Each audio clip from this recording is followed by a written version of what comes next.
नमस्कार, मी स्नेहल चौधरी. आपण पाहतात एलएस मराठी. पाहूयात काही सकाळच्या महत्त्वाच्या घडामोडी. मद्य घोटाळा प्रकरणात दिल्लीचे माजी मुख्यमंत्री अरविंद केजरीवाल यांची निर्दोष मुक्तता. कोल्हापुरात आप कार्यकर्त्यांकडून फटाके फोडून जल्लोष साजरा. पुणे पोर्शे प्रकरणात डॉक्टर अजय तावरेंना जामीन. रक्ताच्या नमुन्यांशी छेडछाड केल्याच्या आरोपाखाली अटक केलेल्या डॉक्टरला सर्वोच्च न्यायालयाकडून जामीन मंजूर. बदलापूर विनयभंग प्रकरणातील आरोपीला 2 मार्चपर्यंत पोलीस कोठडी.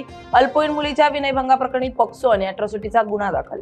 सोनं 1800 रुपयांनी महागलं. चांदीच्या दरात 2500 रुपयांची घसरण. जागतिक बाजारपेठेत अनिश्चितता आणि देशांतर्गत मागणीचा परिणाम. महामुंबईचा पारा 40 वर पोहोचणार. मार्च महिन्याच्या पहिल्याच आठवड्यात महामुंबईला उष्णतेच्या लाटेचा तडाखा बसणार. होळीनंतर मात्र कमाल तापमानात वाढ होण्यास सुरुवात होईल. विमान सुरक्षेसाठी नेमणार 38 सल्लागार. विमान अपघातांच्या घटनात वाढ झाल्यानंतर डीजीसीएचा निर्णय. विमान प्रवासादरम्यान सुरक्षा आणि अन्य तांत्रिक कामांसाठी सल्लागारांची नेमणूक. लग्नात प्लास्टिक फूल वापरल्यास कारवाई. प्लास्टिक फुलांच्या विक्रीवरील बंदीचा आदेश अधिक स्पष्ट, परिणामकारक आणि कठोर करण्यासाठी लवकरच स्वतंत्र शासन निर्णय काढण्यात येणार.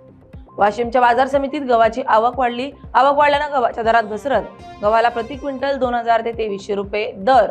हमीभावासारखा योग्य दर मिळावा, शेतकऱ्यांची मागणी.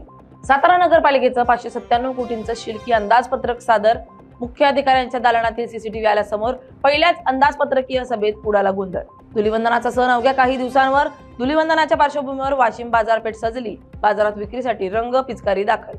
या होत्या काही महत्त्वाच्या घडामोडी. पाहत रहा एलएस मराठी.